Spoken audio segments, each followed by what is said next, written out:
So, ang ituturo natin ngayon ay kung paano pabibilisin yung ating, ito, yung Tagalog to, hindi na ako mag-i-English kasi hindi naman tayo mga Amerikano.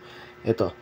So, ang naging issue na itong Vivo V11 natin, na sa para to sa mga Vivo, para tips din, para bumilis yung inyong mga mga Vivo, mga kahit mga sabihin mo old phone yan, mabilis yan kasi Vivo yan eh.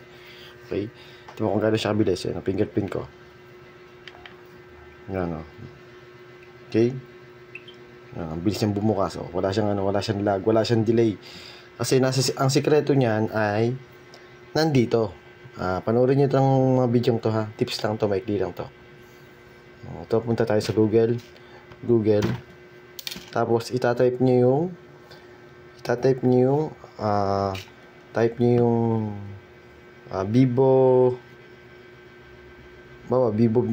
Vivo series o naman Vivo series yan. Vivo V11 update. Yan. Kasi wala na itong update kasi ito yung mga sinauna pa. Huwag ito ang gagamitin nyo kasi ito maraming issue to. Ito. Maghahang ang cellphone nyo dyan, maghahang kasi ano na yan, sobrang baba na yan. Ang gagamitin nyo, hahanapin nyo yung mas mataas sa number na ito. Kung may 9 na, ibig sabihin ng 9, Android 11 na yon. Eh wala pang inilalabas si Vivo sa online. Kaya huwag yan ang gagamitin nyo. Ang iyaano nyo ay ito. Yan. 8.8. Yan ang mas mataas na version. Huwag kayong mag-update ng pagkakakita nyo 8.70.21. Hindi yon. Maraming version yan. Ang hahanapin nyo ay yung pinakamataas. Ito. Para mawala yung mga paghahang niya. Kasi minsan, ang naging issue nito nung pinagawa ko, since delay na, matagal kong hindi nagamit, hindi ko pala alam na dapat ito ang gagamitin mo, yung pinakamataas na version. Kung may 8.9, 9.10, kung 9.2, yun ang gamitin nyo. Tingnan nyo ha. Ito yung version nya.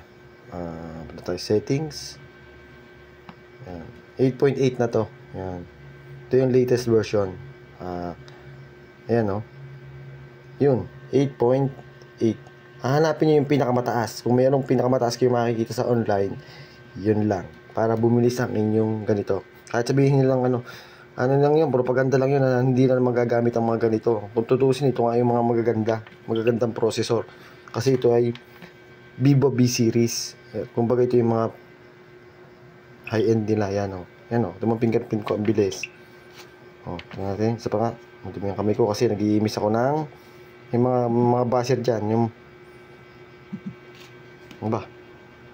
Ayan. Okay, mabilis siya. Hanggang dun lang.